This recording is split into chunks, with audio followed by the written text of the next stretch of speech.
నమస్తే, నేను Kavitha. Welcome to iDream. BRS party నుంచి ఇప్పటికే కాంగ్రెస్లోకి ఒక ఎంపీ, 6 ఎమ్మెల్యేలు, 6 ఎమ్మెల్సీలు వెళ్ళిపోయిన తర్వాత ఇంకో 6 ఎమ్మెల్యేలు కూడా వెళ్తారనేటువంటి టాక్ వినిపిస్తోంది. అయితే బీఆర్ఎస్ అధినేత కేసీఆర్ ఏం చేస్తున్నారు, ఆయన మదిలో ఏం కొనసాగుతోంది, మెదడు ఏం ఆలోచిస్తోంది, ఉన్నటువంటి ఆలోచనలు, సంఘర్షణలు ఏం జరగబోతున్నాయి, నెక్స్ట్ స్టెప్ కేసీఆర్ ఏం చేయబోతున్నారు. మనతో పాటుగా ఉన్నారు సీనియర్ పొలిటికల్ అనలిస్ట్ ప్రకాష్ గారు. ప్రకాష్ గారు, నమస్కారం. సో గతంలో మనం చూసినప్పుడు మిగతా పార్టీల నుంచి టీఆర్ఎస్ పార్టీలోకి వచ్చినప్పుడు బంగారు తెలంగాణ కోసం వచ్చారని చెప్పారు. ఇప్పుడు వెళ్తున్న వాళ్ళు తెలంగాణ పునర్నిర్మాణం కోసం వెళ్తున్నామని చెప్తున్నారు. అయితే అక్కడ జరుగుతోంది ఏంటి అసలు? ఇలా వెళ్ళిపోయే వాళ్ళు వెళుతున్నారు, సృష్టిది ఉంటుంది కదా, పోతే పోనీ అని అలా ఏమన్నా అనుకుంటున్నారా? అసలు ఏమనుకుంటున్నారు, ఏమవుతుంది అంటే ఇది చాలా సహజ పరిణామం అనేది కేసీఆర్ గారికి తెలుసు. ఎందుకంటే తనే ఇది మొదలుపెట్టాడు మన రాష్ట్రంలో. అంటే పెద్ద ఎత్తున మొదలుపెట్టింది తనే.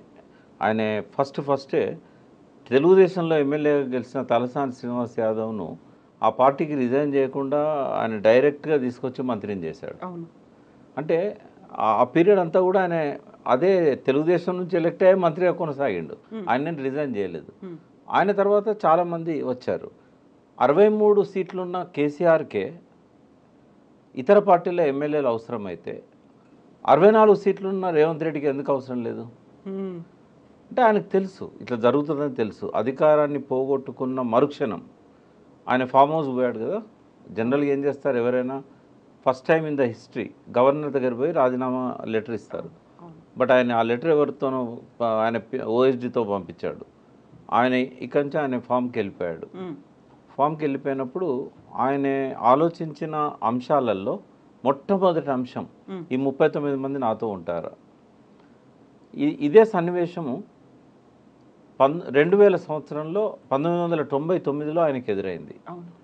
చంద్రబాబుకు ఎట్లా అధికారంలోకి రావాలో ఒక రోడ్ మ్యాప్ ఇచ్చింది కేసీఆర్. ప్రజల వద్ద పాలన, జన్మభూమి, ఇట్లాంటివన్నీ బాగా మెదడును రంగరించి ఒక 2-3 నెలలు ఆయన శోధన చేసి చంద్రబాబు ఎట్లా అధికారంలోకి రావాలో చెప్పిన వ్యక్తి ఆయన. ఆయనకు మంత్రి పదవి ఇవ్వకపోవడాన్ని ఆయన జీర్ణించుకోలేకపోయాడు. రాజ్భవన్లో ఆయన తీసుకొచ్చిన అనుచరులంతా కుర్చీలు విరగొడతా ఉంటే గన్మెన్లను వదిలేసి, కారును వదిలేసి మినిస్టర్ అప్పటిదాకా గుట్టు చప్పుడు కాకుండా ఒక ఫ్రెండ్ రామశ్రీనివాస్ అని ఈ మధ్యన చనిపోయాడు. ఆయన కారు తీయమని చెప్పి ఆ కారులో కూర్చొని రామశ్రీనివాస్తో రహస్య ప్రదేశానికి ఆయన ఫామ్ దాసర్లపల్లి దగ్గర ఉంటే కందుకూరు దగ్గర అక్కడికి వెళ్ళిపోయాడు. 4 రోజుల దాకా కేసీఆర్ ఎక్కడున్నాడో ఎవరు తెలియదు, చంద్రబాబు నాయుడు కూడా తెలియదు. అదే సంఘటన మళ్ళీ రిపీట్ అయింది ఆయన లైఫ్లో. ఇప్పుడు 39 మంది నాతో ఉంటారా అనే ఆలోచన, ఈ డౌట్ వచ్చిందా ఇమ్మీడియట్గా ఫలితాలు రాగానే? ఆయన మొదటి ఆలోచన అట్లుంటుంది, ఈ గెలిచిన వాళ్ళని ఎట్లా కాపాడుకోవాలి. తెలుసు ఆయన, ఖచ్చితంగా తెలుసు వీళ్ళెవరు ఆయనతో ఉండరు అని. పర్టికులర్గా ఉద్యమ కాలం నుంచి ఎవరైతే ఉన్నారో జగదీష్ రెడ్డి లాంటి వాళ్ళు, ఇట్లాంటి వాళ్ళు ఆయనతో ఉంటారు. బట్ ఎవరైతే వేరే పార్టీల నుంచి వలస వచ్చారో అందరూ వెళ్ళిపోతారు. ఈ 12తో ఆగదు, ఈ 6గురితో ఆగదు, ఎవరు మిగిలరు. అవసరమైతే వాళ్ళందరూ కలిస్తే కనుక సంఖ్య 23 దాకా ఉందనుకోండి, 2/3 వాళ్ళకు ఉంటే వాళ్ళు విలీనం కూడా చేస్తారు ఎల్పీని, బీఆర్ఎస్ ఎల్పీని. కానీ నేనేం ఆలోచిస్తున్నా అంటే ఇవేవి కూడా కేసీఆర్ను భయపెట్టవు. బయటి వాళ్ళు అనుకుంటారు, మీడియా అనుకుంటుంది, కొంతమంది విశ్లేషకులు అనుకుంటారు. ఆయన ఇటువంటి వాటిని ముందే ఊహించే వ్యక్తి. కేసీఆర్ ఎంత ఆలోచిస్తాడో ఒక మాట చెప్తాను. సపోజ్ ఎవరో ఒకరు హరగోపాల్ గారు ఆయన అపాయింట్మెంట్ అడిగారు. హరగోపాల్ ఎందుకు తనను కలవాలనుకుంటున్నాడు, హరగోపాల్ మైండ్లో ఏం ప్రశ్నలు తనను అడగడానికి, ఇది దొరికేదాకా అపాయింట్మెంట్ దొరకదు హరగోపాల్కి. అక్కడ వాళ్ళని అడగరు, కాకుండా ఈయన ఆలోచిస్తాడు, ఎవరిని అడగడు. హరగోపాల్ ఈ క్షణంలో నన్ను ఎందుకు కలవాలనుకుంటున్నాడు, హరగోపాల్ మైండ్లో ఎట్లాంటి ప్రశ్నలు ఉండొచ్చు, హరగోపాల్ నన్ను ఏం అడుగుతాడు కావచ్చు. ఇది ఎవరో చెప్పలేదు, హరగోపాల్ గారే మీడియాలో చెప్పారు. ఆయనే మనము ఎన్నో మనసులో పెట్టుకొని ఆయన దగ్గర పోతాం.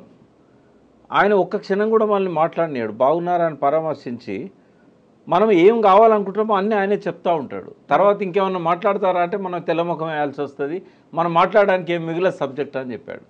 ఇది కేసీఆర్ యొక్క ఆలోచన తీరు. అమ్మ ఆయన నేను ఎప్పుడు చెప్తుంటాను, ఒక స్పిరిచువల్ లీడర్ అని చెప్తుంటాను. అంటే ఆయన ఏం చేస్తాడంటే ఆయన పరాకాయ ప్రవేశం చేస్తాడు ఎవరి లోపలికైనా. ఆయన ఒక డిసిషన్ తీసుకునే ముందు కూడా నేను ఈ నిర్ణయం తీసుకుంటే ఎవ్వరు ఎట్లా ఆలోచిస్తారు, సిపిఐ నారాయణ కామెంట్స్ ఎట్లుంటాయి, లోక్సత్తా జయప్రకాష్ నారాయణ ఎట్లా ఆలోచిస్తాడు, ప్రకాష్ ఏం ఆలోచిస్తాడు, చక్రపాణి ఏం ఆలోచిస్తాడు, టీవీ9 రవిప్రకాష్ రజనీకాంత్ ఏం ఆలోచిస్తారు, ఇట్లా ఆలోచించి తనకు తనే కౌంటర్ చేసుకొని అప్పుడు బయటకు వస్తాడు ఆయన. అందుకే ఎవరమైనా రోజుకు 60,000 ఆలోచనలు వస్తాయి మనుషులకి, ఎవరికైనా 60,000 ఆలోచనలల్లో 48,000 క్వాలిటీ ఆలోచనలు కాదు, మనకు అవసరం లేని అనవసరమైనవి, ఎక్కడెక్కడనో మన మెదడు ప్రయాణించి అవన్నీ చేస్తాయి, టైం వేస్ట్ అండ్ శరీరాన్ని పాడు చేసేటివి కూడా. మనకు అవసరం లేని ప్రొడక్టివ్ ఆలోచనలు మాత్రం ఓన్లీ 12,000. అయితే ఆ 12,000 ఆలోచనలు మనల్ని ఏకాగ్రత లేకుండా చేస్తాయి. ఒక 1 మినిట్ 2 మినిట్స్ కంటే ఎక్కువగా మీరు నా దిక్కే చూస్తుంటారు, మీ కళ్ళు చెవులు ముక్కు ముఖం అంతా నా దిక్కే ఉంటుంది, కానీ నేను మెదడు మాత్రం ఎక్కడో ఉంటుంది. ఇంకా నేను మాట్లాడే మాటలకు రిలేటెడ్ అంశాల మీద తిరుగుతూ ఉంటుంది, నెక్స్ట్ అడిగే ప్రశ్న మీద తిరుగుతూ ఉంటుంది. కానీ కేసీఆర్ అట్లా కాదు. కేసీఆర్ ఏకదీక్షతో నిమగ్నమై నిమిషాలు, సెకండ్లు, నిమిషాలు, గంటలు ఒకే దాని మీద ఏకాగ్రతతో ఆలోచిస్తాడు. దాన్నే మెడిటేటివ్ పవర్ అంటారు. ఆయన ఆశ్రమాలకు పోయి మెడిటేషన్ చేయడు, కానీ ఆ ఏకదీక్షతో ఆలోచించడం, ఒకే దాని మీద ఫోకస్ చేయడం అనేది ఒక అద్భుతమైన ఆధ్యాత్మిక ఏమంటారు దాని ప్రాసెస్. అయితే ప్రకాష్ గారు ఇప్పుడు అంత ఆలోచన చేస్తున్నారు, ఎక్కడెక్కడ ఏమవుతుంది, దానికి సంబంధించి వచ్చేటువంటి రిపర్కేషన్స్ ఏంటి, ఇవన్నీ ఆలోచించినప్పుడు ఇక్కడ అన్ని బోల్డ్ అని ప్రశ్నలు కనిపిస్తున్నాయి. నెక్స్ట్ ఏం జరుగుతుంది, ఎంతమంది వెళ్తారో, ఆపే ప్రయత్నం ఏమన్నా జరుగుతుందా, ఆ తర్వాత బీఆర్ఎస్ భవిష్యత్ ఏమవబోతుంది, ఎంతమంది, ఇన్ని రకాల క్వశ్చన్స్ ఉన్నాయి. అన్నీ ఆలోచన చేసుకుని అక్కడే ఉంచుకుంటే మనకి ఎలా తెలుస్తుంది అసలు ఏం జరుగుతుంది అనేది, ఎవరికైనా ఏం అర్థమవుతుంది? ఆయన మెంటల్గా ప్రిపేర్ అయ్యాడు, ఎవరు మిగిలరు, ఉద్యమకాలంలో తనతో ఉన్న వాళ్ళే మిగులుతారు. ఇప్పుడు ఎవరైతే ఊగిసలాడుతున్నారో వాళ్ళు అటే మొగ్గు చూపుతారు. ఎందుకంటే గెలిచిన వాళ్ళకు కొన్ని రెస్పాన్సిబిలిటీస్ ఉంటాయి. ఫస్ట్ రెస్పాన్సిబిలిటీ ఏంటంటే కేసీఆర్ గవర్నమెంట్లో విపరీతంగా పనులు చేయించారు, బిల్లులు పెండింగ్ ఉన్నాయి, పోచారం పోవడానికి ప్రధాన కారణం అది. కొన్ని కోట్ల రూపాయల డబ్బులు ప్రతి గ్రామంలో సర్పంచులకు, పార్టీ నాయకులకు రకరకాల పనులు ఇచ్చారు, బిల్లులు ఇవ్వలేదు. కేసీఆర్ కనుక ఎలక్షన్ల ముందే వీళ్ళందరి బిల్స్ సెటిల్ చేసి ఉంటే పోచారం పోయేవాడే కాదు. ఇట్లాంటి ప్రధాన సమస్యలు సంజయ్ కూడా బిల్లుల కోసం పోయాడు. ఆయన డాక్టరు, ఆయన సేమ్ సామాజిక వర్గం, ఆయన పోవడానికి ఇంకో కారణమే లేదు, కేవలం బిల్లులు. అయితే ఇవన్నీ అందరికీ పెండింగ్ ఉన్నాయి. రేవంత్ రెడ్డి చాలా క్లెవర్గా వీళ్ళ బిల్లులు మాత్రం పే చేస్తలేడు. ఆయన దగ్గర ఉన్న పరిమితమైన అమౌంట్ను కాంగ్రెస్లో కొత్త గెలిచిన వాళ్ళే బిల్స్ సెటిల్ చేస్తున్నాడు. వచ్చి రాగానే రైతు బంధు కోసం పెట్టిన డబ్బులని పొంగులేటి శ్రీనివాసరెడ్డికి, ఆ వనపర్తిలో గెలిచిన ఎమ్మెల్యేకి, ఇట్లాంటి వాళ్ళకి అందరికీ ఇచ్చేసాడు. అవి రైతు బంధు డబ్బులు, అవి అందుకే లేట్ అయింది రైతు బంధు. సో అట్లా చేయడం వల్ల ఏమవుతుందంటే ప్రజలు ఒత్తిడి ఉంది వాళ్ళ మీద, మా బిల్లులు లేవమ్మా, మాకు సూసైడల్ టెండెన్సీస్ వస్తున్నాయి, మాకు ఆత్మహత్య తప్ప వేరే మార్గం లేదు. లిటరరీ పోచారం శ్రీనివాసరెడ్డి ఒక స్టేట్మెంటు, ఆయన గవర్నర్ ముఖ్యమంత్రి ఎవరికో ఒక అల్టిమేటం ఇచ్చాడు, నేను నా పిల్లలందరం వచ్చి ధర్నా చేస్తాము మాకు బిల్లులు ఇవ్వకపోతే అనే స్టేట్మెంట్ వచ్చింది పోచారం అంతకుముందు, జాయిన్ కావడానికంటే ముందు. అంటే ఈ స్థాయిలో హరాస్మెంట్ ఉన్నప్పుడు తప్పకుండా వెళ్తారు కదా, ఎవరు ఆగుతారు? నేను మళ్ళీ చెప్తున్నాను, ఉద్యమ కాలంలో కేసీఆర్తో ఉన్న వాళ్ళు గెలిచిన ఎమ్మెల్యేలు తప్ప ఎవ్వరూ ఉండరనే సంగతి అందరికంటే ఎక్కువగా కేసీఆర్కు తెలుసు. కాబట్టి ఇవాళ 6 పోవచ్చు, రేపు 10 మంది పోవచ్చు, లాస్ట్కు టీఆర్ఎస్ ఎల్పీ విలీనం చేయడం అనేది రేవంత్ రెడ్డి లక్ష్యం. ఆ లక్ష్యాన్ని చేరుకునేదాకా ఆయన ఆరాధన చేస్తూనే ఉంటాడు ఈ ఎమ్మెల్యేలను. మీ ఊరికి మా ఊరు ఎంత దూరం, మా ఊరికి మీ ఊరు అంతే దూరం. కేసీఆర్ ఏం చేసిండో అదే రిపీటెడ్ యాక్షన్ ఇప్పుడు రేవంత్ రెడ్డి చేస్తున్నాడు. దీనివల్ల కేసీఆర్కి ఏం ఫలితం దక్కిందో రేపు రేవంత్ రెడ్డి కూడా అదే ఫలితం దక్కుతుంది. ఆయన కూడా తట్టబుట్ట సర్దుకొని ఫామ్ హౌస్కి వెళ్ళిపోవాల్సిందే. దానికి కొంచెం టైం ఉంది కదా, ఇంకా 5 ఏళ్ల కాలం అయితే 5 ఏళ్ళు కూడా ఉంటుందని ఎందుకు అనుకోవాలి? ఇప్పుడు తన టీము తను తయారు చేసుకుంటున్నాడు. ఏమైందమ్మా, 63 మందిలో ఆయనతో ఉన్నది హార్డ్లీ 30 నుంచి 35 మంది.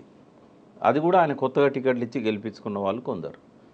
ఈ 30 నుంచి 35తోనే ఆయన గవర్నమెంట్ కాపాడుకోలేడు. ఒక పెద్ద ఏమంటారు కల్లోలం ఇవాళ జరుగుతూ ఉంది కాంగ్రెస్లో, రాష్ట్ర కాంగ్రెస్ పార్టీలో. ఒక సముద్రంలో కదా సునామీ వచ్చే ముందు కల్లోల జలాలు ఎట్లుంటాయో, ఆ సునామీ రాకముందు ఉన్న పరిస్థితే ఇవాళ వీళ్ళ పార్టీలో ఉంది. కాబట్టి ఇవాళ Ponguleti Srinivasa Reddy first threat, Uttam Kumar Reddy second threat, Bhatti third threat. అక్కడనేమో అనుమానాలు మొదలైనాయి రేవంత్ రెడ్డి మీద. ఎట్లా గెలుస్తారు? బీజేపీ 8 సీట్లు ఎట్లా గెలిచింది? అందులో 4 సీట్ల మీద వాళ్ళు ఎంక్వైరీ చేసినట్టయితే ఖచ్చితంగా రేవంత్ రెడ్డి బీజేపీలో 4 సీట్లను గెలిపించాడనేది రుజువులు దొరుకుతాయి. ఈ పరిస్థితుల్లో ఒక ట్రస్ట్ అనేది ఉండదు రేవంత్ రెడ్డి మీద. అవసరానికి వాడుకుంటారు రేవంత్ రెడ్డిని. ఏదో ఒక రోజు రేవంత్ రెడ్డి ప్లేస్లో ఇంకొక చీఫ్ మినిస్టర్ వస్తాడు. ఆ పరిస్థితి వస్తుందని రేవంత్ రెడ్డి తెలుసు, ఆ పరిస్థితి వస్తుందని రాహుల్ గాంధీ తెలుసు, ఆ పరిస్థితి తీసుకొచ్చే వాళ్ళకు కూడా తెలుసు. ఆ పరిస్థితి వచ్చినాడు ధిక్కరించి కాంగ్రెస్ను, తనతో వచ్చిన టీఆర్ఎస్ ఎమ్మెల్యేలని, బీఆర్ఎస్ ఎమ్మెల్యేలని, తను టికెట్లు ఇచ్చిన ఎమ్మెల్యేలను తను 65, 62, 63 దాకా కాపాడుకోవాలి. కానీ బిగ్ డ్రీమర్ రేవంత్ రెడ్డి. ఆయన 70, 80 దాకా తన సంఖ్యను తీసుకుపోవడానికి ఎవరితోనైనా అండర్స్టాండింగ్కి వస్తాడు. ఇవాళ చంద్రబాబును దించాడు, రేపు మోడీతో ఉన్న సయోధ్యను ఉపయోగించుకొని ఆ బీజేపీ 8 మంది ఎమ్మెల్యేలను కూడా తీసుకొస్తాడు. ఆ ఈడీని, సిబిఐని తనకు దరికి రాని ఎమ్మెల్యేల మీదకి పంపిస్తాడు. ఏదైనా జరగవచ్చు. ఇప్పుడు ఏదైనా జరగవచ్చు. రేవంత్ సర్కార్కి కావాల్సినటువంటి ఆ మద్దతు ఎమ్మెల్యేల దగ్గర నుంచి లేదు అనుకున్నప్పుడు కేసీఆరే ఒక రకమైన స్ట్రాటజీని ఉపయోగించి తనకున్నటువంటి ఈ ఎక్స్పీరియన్స్ ఇంతకాలం జరిగిందంతా చూసిన తర్వాత ఆ దిశగా ఎందుకు ఆలోచించలేకపోయారు మరి? కేసీఆర్కి ఇప్పుడు ఒక మంచి సమయం దొరికిందమ్మా. ఆయన ఒకటి ఫస్ట్ హెల్తీగా ఉండడానికి రిలాక్స్ కావాల్సిన అవసరం ఉంది. రెండవది మళ్ళీ లేవడానికి వాళ్ళు ఏమంటున్నారు, వాళ్ళ పార్టీ వాళ్ళు, ఫీనిక్స్లో నుంచి కేసీఆర్ మళ్ళీ లేస్తాడు ఒక పక్షిలాగా, ఫీనిక్స్ పక్షిలాగా. నేనేమంటున్నా, అంత అధ్వాన్నమైన పరిస్థితి మీకు లేదు బాబు, బూడిద కాలేదు మీరు. ఇవాళకి మీకు గ్రామాలలో వార్డు మెంబర్ల దగ్గర నుంచి జిల్లా పరిషత్ చైర్మన్ల దాకా పటిష్టమైన లీడర్షిప్ ఉంది, 60 లక్షల మెంబర్షిప్ ఉంది, క్రియాశీలక కార్యకర్తలు ఉన్నారు. చేసిన తప్పేందంటే వాటిని అనుసంధానం చేయలేదు. ఒక దారం సూది పట్టుకొని పూలన్నీ వెతుక్కుంటూ కూర్చుకుంటూ పోయినట్టయితే కేసీఆర్కి ఒక అద్భుతమైన మాల ఏర్పడుతుంది, లీడర్షిప్ మాల. ఆ పని చేయడానికి ఇప్పుడు ఆయనకు ఆ విశ్రాంత సమయాన్ని ఉపయోగించుకున్నట్టయితే ఒక్కటి గుర్తుపెట్టుకోండి, కేసీఆర్ బలం ఎమ్మెల్యేల స్ట్రెంత్లో లేదు, కేసీఆర్ బలం ఎమ్మెల్సీలలో లేదు. కేసీఆర్ బలం ప్రజల లోపల రేకెత్తుతున్న కొత్త ఆలోచనలు, పశ్చాత్తాపం లోపల ఆయన బలం ఉన్నది. ఇవాళ జేకొట్టిన చేతులే ఇవాళ నిరుద్యోగుల పిడికిళ్ళై బిగిస్తున్నారు. ఏ బొగ్గు గనులలోనైతే 100% ఓట్లు కాంగ్రెస్కి వచ్చినాయో ఒక్క సీటు కూడా రాలేదు బొగ్గు గనుల ప్రాంతంలో. ఆ బొగ్గు గనుల లోపలనే ఇవాళ మంట మండుతున్నది, గనులు వేలం వేసినందుకు. రైతుల లోపల అసంతృప్తి కాళేశ్వరం నీళ్లను ఏసంగి పంటలకు ఇవ్వకుండా మార్చిన నాడే మొదలైంది. మళ్ళీ ఆత్మహత్యల దిక్కు సమాజం పోతున్నది, చేనేతకారుల ఆత్మహత్యలు పెరుగుతూ ఉన్నాయి. ఇవన్నీ కేసీఆర్ బలం అమ్మ. ఈ ప్రజల లోపల వస్తున్న అయ్యో మేము తప్పు చేశామే అనే ఒక పశ్చాత్తాపం, అది 1% ప్రజల్లో ఉన్నా కూడా అందులో కేసీఆర్ బలం ఉంది. నిరాశ నిస్పృహల్లో కేసీఆర్ బలం ఉన్నది. అయ్యో కేసీఆర్ ఉన్నప్పుడు ఇట్లా జరగలేదే అనే ఆలోచనలల్లో కేసీఆర్ బలం ఉన్నది. ఆలోచనలే పెట్టని కోట. నేను ఇంకా కొంచెం పోయిటిక్గా చెప్తాను. తొలి సంధ్య వేళలో తన కిరణాలతోని వెలుగులు పంచి మండు టెండల్లా కొలిమిలాగా మారి అస్తమిస్తున్న సూర్యుడు రేవంత్ రెడ్డి. మసక చీకట్లు తొలగిపోతుంటే సూర్యోదయం అడుగులేస్తున్నవాడు కేసీఆర్. కాబట్టి భవిష్యత్తు కేసీఆర్ తప్ప భవిష్యత్తు రేవంత్ రెడ్డి కాదు. అయితే ఇప్పటికి ఉన్న వాళ్ళందరూ వెళ్ళిపోయిన తర్వాత, ఎమ్మెల్యేలందరూ వెళ్ళిపోయిన తర్వాత, గతంలోనే ముందు నుంచి టీఆర్ఎస్ పార్టీ కోసం పనిచేసినటువంటి కార్యకర్తల్ని నాయకులుగా ఎదవనివ్వలేదు, లేకుంటే వాళ్ళకి సరైన అవకాశాలు ఇవ్వకుండా పక్క పార్టీల నుంచి తెచ్చుకున్నారు అనుకున్నప్పుడు అక్కడ ఒక అసంతృప్తి ఉంది. ఇక్కడ నుంచి వెళ్ళిపోతున్న వాళ్ళలో ఇక్కడ ఒక గ్యాప్ అనేది కూడా ఏర్పడుతుంది. దీన్ని ఎలా ఫీల్ చేసుకుంటారు? మీరు అన్నట్టుగా ఇప్పటికే అయితే ఫామ్ హౌస్కి వచ్చిన వాళ్ళని కలుస్తున్నారు, అంతకు మించి పెద్ద కార్యాచరణ ఏమీ కనిపించట్లేదు. ఇవన్నీ అన్నప్పుడు మళ్ళీ తిరిగి ఆ బలాన్ని ఎలా పునరుద్ధరించుకుంటారు? ఒకటి, తను చేసిన తప్పులను సమీక్షించుకోవడానికి ఇది ఒక మంచి సమయం. ఆ తప్పులను ఎవరైతే బాధితులు ఉన్నారో వాళ్ళతో పంచుకోవడానికి పొరపాటు జరిగింది, ఇప్పటి నుంచి మనం మంచిగా పోదాం, నేను మళ్ళీ అటువంటి రిపీట్ చేయను అనే ఒక విశ్వాసాన్ని, నమ్మకాన్ని ఆ క్యాడర్లో కలిగించాల్సిన అవసరం ఉంది. రాజకీయాల్లో ఎవరు పనికిరాని వాళ్ళు కాదు, క్రికెట్లో ఏ బాల్ కూడా పనికిరానిది కాదు. ప్రతి బాల్ను అవసరమైతే ఉపయోగించుకునే విధంగా బ్యాట్స్మెన్ సిద్ధంగా ఉండాలి.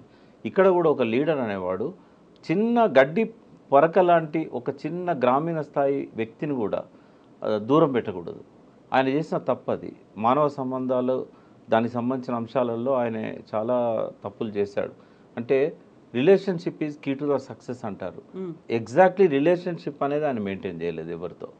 Not even ministers, not even MLAs, not even ఆయన ఎమ్మెల్సీలు, ఆయన కుటుంబ సభ్యులు ఎవరితో కూడా రిలేషన్షిప్ అనేది ఆయన మెయింటైన్ చేయలేదు. తాను ఒక్కడే అయిపోయాడు. ఆయన ఏకాంత జీవితం గడిపాడు. మానసికంగా కూడా ఏకాకి అయిపోయాడు. థింక్ ట్యాంక్ లేదు, ఆయన చుట్టూ ఎవరు లేరు. ఇవాళ దాన్ని ఓవర్కమ్ కావాల్సిన అవసరం ఆయనకు ఉంది. రియలైజ్ అయ్యారా? ఆయన రియలైజ్ అయితేనే ఆయనకు భవిష్యత్తు ఉంటుంది. లేకుంటే ఈ గ్యాప్లో ఇంకొక పార్టీ వస్తుంది. ఒకటి రావచ్చు, రెండు రావచ్చు. ఇవాళ రేవంత్ రెడ్డి సీఎం అయిన తర్వాత ఒక 10-15 మంది తయారయ్యారు. మేము కూడా సీఎంలం అవుతాం, మేము కూడా ఆయనలాగా ప్యాషనేట్గా ఆలోచిస్తాం. మనం మాట్లాడుకుంటాం కదా, ప్యాషనేట్గా ఉంటే ప్రకృతి సహకరిస్తుంది అని. సో నథింగ్ ఈజ్ ఇంపాసిబుల్ అని చెప్పి జగ్గారెడ్డి తయారయ్యాడు, తీన్మార్ మల్లన్న తయారయ్యాడు, చాలామంది ఇంకా ఇట్లా చెప్పుకుంటూ పోతే ఒక 10-15 మంది మేమెందుకు సీఎంలం కాలేము, రేవంత్ రెడ్డిగా అయినప్పుడు మేమెందుకు కాలేము. రేవంత్ రెడ్డి మినిస్టర్ కూడా కాలే కదా, మరి చాలామంది మాజీ మంత్రులు కూడా మేమెందుకు సీఎం కాకూడదు, ఆయన పక్కనే ఉన్నారు అందరు. మేమెందుకు సీఎం కావద్దన్న వాళ్ళు ఆయన పక్కన్నారు, కేసీఆర్ గారు పక్కన ఉన్నారు. వీళ్ళలో జ్వలించే ఆలోచనలు ఒక రూపం తీసుకున్నట్టయితే నెక్స్ట్ ఎలక్షన్స్కి ఒకటి కూటమి ఏర్పడుతుంది. జనసేన, టీడీపీ, బీజేపీ కూటమి. నా గెస్ కరెక్ట్ అయితే ఆ కూటమికి నాయకుడు రేవంత్ రెడ్డి అవుతాడు. కాంగ్రెస్ వదిలి ఎస్, ఆయనకి ఏంటంటే ముఖ్యమంత్రి కావడం మీద ఉన్న ఆసక్తి కాంగ్రెస్ను బలోపేతం చేయడం మీద ఎప్పుడూ ఉండదు. కాంగ్రెస్లో పుట్టలేదు, కాంగ్రెస్లో పెరగలేదు, ఆయన కాంగ్రెస్లో అంతం కాడు. కాబట్టి డెఫినెట్గా ఈ will start is own party. లేకపోతే ఆ సంఘటనకు నాయకుడు ఆయనే అవుతాడు. చంద్రబాబు నాయుడుకి కానీ, బీజేపీకి కానీ, జనసేనకు కానీ అంతకంటే నమ్మకమైన నాయకుడు ఇంకొకరు దొరకరు. కాబట్టి అదొక ఫోర్స్ రేపు కేసీఆర్ను డెఫినెట్గా ఎదుర్కొంటుంది. దాంతోనే మెయిన్ స్ట్రగుల్ అవుతాడు ఆయన. కాంగ్రెస్ అనేది రేవంత్ రెడ్డి లేకపోతే థర్డ్ ప్లేస్కి వెళ్ళిపోతుంది. కాబట్టి మెయిన్ బీఆర్ఎస్ ఎవరితో ఎదుర్కోవాలన్నప్పుడు ఈ కూటమితోనే ఎదుర్కొంటుంది. ఒక అన్నం ఉడికిందా లేదా అని ఒక చిన్న మెతుకుని పట్టుకొని టెస్ట్ చేసినట్టుగా నిన్న చంద్రబాబు నాయుడుకు ఇక్కడ ఏదైతే స్వాగతం పలికారో, ఇక్కడ క్రియేట్ చేసిన ఆ పసుపుదనం ఏదైతే ఉందో అదొక సూచనలాగా మనం అర్థం చేసుకోవచ్చు. రాబోయే రోజుల్లో మళ్ళీ చంద్రబాబు నాయుడు తెలంగాణలో చక్రం తిప్పుతాడు. ఈరోజు భేటీలో ఇదొక టర్నింగ్ పాయింట్ కాబోతున్నది చంద్రబాబు నాయుడుకి. సో ఇవన్నీ ఇంత వేగంగా రాజకీయ పరిణామాలు మారుతూ ఉన్నాయి, లేకుంటే మీరు చెప్పినట్టుగా సరికొత్త పార్టీలు లేకపోతే సరికొత్తగా కూటములు, సరికొత్త లీడర్లు బయటికి ఎమర్జ్ అయి రాబోతున్నారు అనుకున్నప్పుడు ఇప్పుడు కేసీఆర్ చేయబోయేటువంటి రాజకీయం లేకుంటే చేసే ఆలోచన అనేది, ఒక ఎగ్జిక్యూషన్ అనేది ఎలా ఉండాలంటారు? తన నమ్మకస్తులు ఎవరు అనేది ఆయన వడబోసుకొని వాళ్ళని తన వెనుక పెట్టుకోవాలి. ఒక సైన్యాన్ని తయారు చేయాలి, ఆయన పార్టీని ప్రక్షాళన చేయాలి. ఎవరైతే భవిష్యత్తులో లీడర్స్గా ఎదిగే అవకాశం ఉందో వాళ్ళకే బాధ్యతలు అప్పచెప్పాలి. ఎంత పెద్ద మాజీ మంత్రి కావచ్చు, లేకుంటే తనతోని ఈ 10 ఏళ్లలో సహచరుడుగా ఉన్న వ్యక్తి కావచ్చు, అతను ఉపయోగపడు, ప్రజల లోపల అతని పట్ల తిరస్కార భావం ఉన్నది అనుకున్నప్పుడు పక్కకు పెట్టాలి. రిలేషన్షిప్ మెయింటైన్ చేయాలి, కానీ లైమ్ లైట్లోకి తీసుకురాకూడదు.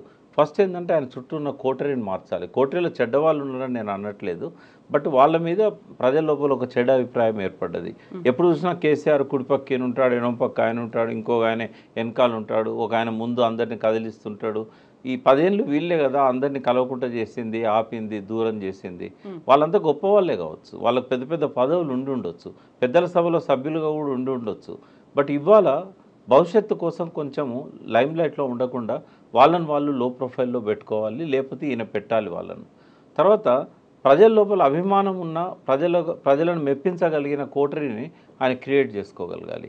జరిగిన తప్పులను సమీక్షించుకొని మళ్ళీ బలోపేతం కావాలి. ఈ అవకాశాన్ని కనుక ఆయన ఈ విశ్రాంత సమయాన్ని కనుక ఆయన దానికి ఉపయోగించుకోకపోయినట్టయితే ఎక్కువ రోజులు గడవదు. వేరే పార్టీలు చాలా వేగంగా ముందుకొస్తాయి. అప్పుడు ఈ క్యాడర్ అంతా, ఇప్పుడు ఎమ్మెల్యేలు ఎమ్మెల్సీలు పోయారు, అప్పుడు ఈ ఉద్యమకారులు మిగిలరు, క్యాడర్ కూడా మిగలదు. ఈ ఆలోచనలన్నీ ఇప్పుడు మనం మాట్లాడుకున్న ఈ అంశాలన్నీ కూడా అబ్జర్వ్ చేస్తున్నారు, చూస్తున్నారు, ఏం జరుగుతోందో అంచనా కూడా వేస్తున్నారు. దానికి తగ్గట్టుగా ప్లాన్స్ అనేవి ఆల్రెడీ డెవలప్ చేసుకున్నారా మైండ్లో కేసీఆర్? చేసుకున్నాడు కాబట్టే నియోజకవర్గాల వారీగా అందరినీ పిలుస్తున్నాడు తను. బట్ అక్కడ రొటీన్ స్పీచ్లో ఉంటే కనుక మళ్ళీ ఫెయిల్ అవుతాడు తను. మీడియా రిపోర్ట్ చేస్తున్న పద్ధతి చూసినట్టయితే ఎలక్షన్లలో ఉపన్యాసాలు ఎట్లా ఒక రొటీన్గా జరిగినాయో అదే పద్ధతిలో మనం మళ్ళీ అధికారంలోకి వస్తాం, ఈ ప్రభుత్వం ఎక్కువ కాలం ఉండదు, ఇవి కాదు ఆయన మాట్లాడాల్సింది. మనం ఈ తప్పులు చేశాం, మీడియా లేకున్నా కూడా ఆయన చెప్పాలి, మనం ఈ తప్పులు చేశాం, ఈ ఓటమికి నేనే నైతిక బాధ్యత వహిస్తున్నాను, మనం మళ్ళీ లేవడానికి మనకున్న అవకాశాలు ఇవి. మనమందరం ఎంత రెప్పపాటు కాలంలో 4 ఏళ్ళు గడిచిపోతాయి. ఈ ప్రభుత్వం ఉండదు అనే మాట మాట్లాడొద్దు ఆయన, అది ఆయనకు శోభనివ్వదు. ఖచ్చితంగా మనం లేస్తాం, పడి లేచే కడల తరంగంలాగా మళ్ళీ లేస్తాం. మనం శక్తిని సంతరించుకుందాం. మనకు జనంలో బలం ఉంది. మనము ఇవాళ వైఫల్యాలు ఏవైతే కాంగ్రెస్ ప్రభుత్వాన్ని ఉన్నాయో ఆ వైఫల్యాలే మనకు బలం. అతని బలహీనతనే మనం ఆయుధంగా చేసుకుందాం. మళ్ళీ మనం ప్రజల్లోకి వెళ్ళి వాళ్ళ కళ్ళు తెరిపిద్దాం. ఏదైతే అబద్ధాలను మనం కౌంటర్ చేయడంలో ఫెయిల్ అయినామో ఇప్పటి నుంచి మనం దాన్ని ఆ లోపాన్ని సవరించుకుందాం. కాళేశ్వరం నీళ్లతోని పండిన ప్రతి గింజ మన సృష్టి అనే విషయాన్ని రైతుల మెదళ్ళలోకి తీసుకెళ్ళాలి. మామూలు డెవలప్మెంట్ కాదు 10 ఏళ్లలో జరిగింది. డెఫినెట్గా కేసీఆర్ గారి తప్పులు లేవని నేను అన్నాను. ఎవరైతే కామెంట్స్ పెడతారో మన వీడియో చూసి వాళ్ళకు నా మనం ఏంటంటే, నేను చాలా బ్యాలెన్స్డ్గా మాట్లాడుతున్నా. కేసీఆర్ని పోవడం కాదు, కేసీఆర్లో ఉన్న లక్షణాలను నేను చెప్తున్నాను. మీకు ఇష్టం లేనంత మాత్రాన అయితే ఈ ప్రభావంలో నుంచి మనం బయటపడాలి. ఈ కామెంట్స్ ఏమైనా పెట్టవచ్చు వాళ్ళు. బట్ నేనేమంటున్నానంటే తన బలం ఏంది అనేది తను ముందు అర్థం చేసుకొని కనుక ఈ సమావేశాలను క్యాడర్ను బలోపేతం చేయడానికి, మంచి మెరికల్ లాంటి వాళ్ళను ఎన్నుకోవడానికి, తను గ్రాస్ప్ వాళ్ళని తనది పెట్టుకోవడానికి ఆయన కనుక ఉపయోగించుకున్నట్టయితే ఇది ప్రక్షాళనకు ఉపయోగపడతాయి ఇవన్నీ కూడా. రెండవది ఏం చేయాలంటే, అభివృద్ధి జరిగిన ప్రతి దగ్గరికి పోయి ఇవి నా ముద్రలు అని చెప్పగలగాలి ఆయన. అప్పుడు ఏం చేయాలి, గతంలో ఉన్న చీకటిని కూడా వాళ్ళ ముందు పెట్టాలి. ఎంత ప్యాథెటిక్ సిచ్యువేషన్ ఉండేది 2014కు ముందు. ఎక్కడ చూసినా రైతుల ఆత్మహత్యలు, కరెంటు లేక ట్రాన్స్ఫారాలు పేలిపోవడాలు, తర్వాత పొలాలన్నీ కూడా బీళ్లుగా మారడాలు, చెరువులన్నీ కూడా కుంటలు చెరువులన్నీ తుమ్మ చెట్లతో నిండిపోవడము, ఇవన్నీ కూడా మిషన్ కాకతీయ ద్వారా తను చేసిన కృషి, మిషన్ భగీరథ ద్వారా ఇంటింటికి నీళ్ళు ఇచ్చిన కృషి. ప్రతి దానిలో రంధ్రాన్వేషణ చేసిన వాళ్ళకు డెఫినెట్గా రంధ్రాలు దొరుకుతాయి. కాబట్టి పర్ఫెక్ట్ అనేది ఎక్కడ ఉండదు. మిషన్ భగీరథలో కూడా పర్ఫెక్షన్ లేదు, బట్ ఎక్సలెన్స్ ఉంది. 90% సక్సెస్ అయ్యారు వాళ్ళు. ఈ విషయాలన్నీ ప్రజల ముందు తీసుకెళ్ళాలి. నిరుద్యోగులతో కేసీఆర్ మీట్ కావాలి, కేటీఆర్ కాదు. నిరుద్యోగులను కొన్ని వేల మందిని సమీకరించి తను చెప్పాల్సిన అంశాన్ని వాళ్ళతో చెప్పాలి. తను నిజంగానే తను ఏం పొరపాట్లు చేసిండో ఒప్పుకోవాలి. హైయర్ ఎడ్యుకేషన్కి సంబంధించి తను నిర్లక్ష్యం చేశాడు.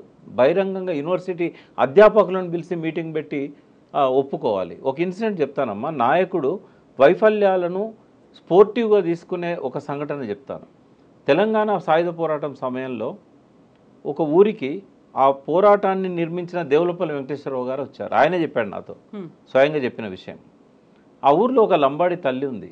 ఆ తల్లికి పుట్టిన 4 కొడుకులను చంపేశారు ఆ పోరాటంలో. ఒక్క కొడుకే ఉన్నాడు. ఆ రోజు ఉదయము ఆయన ఆ ఊరికి పోతే అందరు తలుపులు వేసుకున్నారు. ఎందుకంటే ఆ ఊరు మీద రజాకాలు దాడులు చేశారు, ఆ ఊరు మీద పోలీసులు దాడి చేశారు. ప్రతి ఇంట్లో నరకం చూపెట్టారు. ఆ ఊరికి ఆయన పోయినప్పుడు అందరూ మళ్ళీ వచ్చిండు అని చెప్పేసి తలుపులు వేసుకున్నారు. సో పొద్దున సూర్యోదయం దగ్గర నుంచి మధ్యాహ్నం దాకా ఒక అరుగు మీద కూర్చుంటాడు ఆయన. ఒక ఆమె వచ్చి ముఖం మీద దుమ్ము తీసిపోస్తుంది, నువ్వు చేపట్టి నా కుటుంబంలో ఎవరు మిగలలేదు అని. అట్లనే తుడుచుకుంటాడు, కూర్చుంటాడు. సాయంత్రం 4 అయినాక ఒక్కొక్కరు వచ్చి మంచినీళ్ళు ఇస్తారు, అన్నం పెడతారు. రాత్రికి ఆ తల్లి, 4 కోల్పోయిన తల్లి 5వ బిడ్డను తీసుకొచ్చి, వీడిని నీ చేతిలో పెడుతున్నానయ్యా, మా స్వేచ్ఛ కోసం, మా స్వాతంత్రం కోసం. అంటే నాయకుడికి ఆ ఓర్పు ఉండాలి, ఆ తిట్లను శాపనార్థాలను భరించే శక్తి ఉండాలి. ఆ విసిరే రాళ్లనే తను ఉపయోగించుకునే విధంగా పూలుగా మార్చుకోవాలి ఆయన. అంటే అదొక ఎక్స్పీరియన్స్ దేవులపల్లి వెంకటేశ్వరరావు గారిది. చాకల ఐలమ్మ సంఘటన కూడా అట్లాగే జరిగింది. ఆమె ఇంటి మీదకి దాడి చేసి ఆమె పంటను ఎత్తుకుపోయి నానా హంగామా చేసినప్పుడు ఈయన పోయినప్పుడు అందరు తలుపులు పెట్టుకుంటారు. ఆఖరకు చాకల ఐలమ్మ కోసం ఈయన వచ్చాడు, ఆ పంటను రక్షించుకోవడానికి వచ్చాడు. మిగిలిన పంటను దాడులు జరగకుండా ప్రతిఘటించడానికి వచ్చాడు. 60 మంది గుత్పలు పట్టుకొని ఉంటారు. చాకలి ఐలమ్మ కూడా తలపెట్టేస్తుంది, ఇంట్లోకి రానియదు. పక్క ఊర్లో పోతారు తిండి కోసం. అప్పుడు ఈమె స్వయంగా రియలైజ్ అయ్యి వాళ్ళ దగ్గర పోయి, మీరు మా కోసం వచ్చారు, మమ్మల్ని క్షమించండి, మేము తలుపులు తీయలేకపోయినాం, భయపడ్డాం, మీరు మా ఇంటికి రండి, ఏమవుతుంది అవుతుంది, మీకంటే మాకు ప్రాణం ఎక్కువ కాదు అని అంటది. అంటే ఈ లీడర్షిప్ లక్షణాల గురించి చెప్తున్నాను. ప్రజల లోపల మార్పు ఎట్లా వస్తుందో చెప్తున్నాను. సో నిరాశ నిస్పృహల్లో ఉన్న నాయకత్వానికి ఇలాంటి విషయాలు చెప్పి వాళ్ళని మళ్ళీ పంపాలి. అంత అధ్వాన్నమైన పరిస్థితి టీఆర్ఎస్కు లేదు. అది ఫీనిక్స్ పక్షిలాగా బూడిదలోంచి లేవాల్సిన అవసరం లేదు. ఎవరు ఆ మాట వాడాల్సిన అవసరం లేదు. ఇప్పటికీ బలమైన పార్టీగా ఉంది. నాయకులతోని బలాన్ని అంచనా వేయద్దు. ప్రజల ఆలోచనలలో నుంచి ఉద్యమ కొనసాగింపు, వారసత్వ కొనసాగింపులో నుంచి, ఆ ఉద్యమ స్ఫూర్తిలో నుంచి కేసీఆర్ మళ్ళీ లేవాలి. ఎస్ ప్రకాష్ గారు, థ్యాంక్ యూ సో మచ్ అండి. Thank you.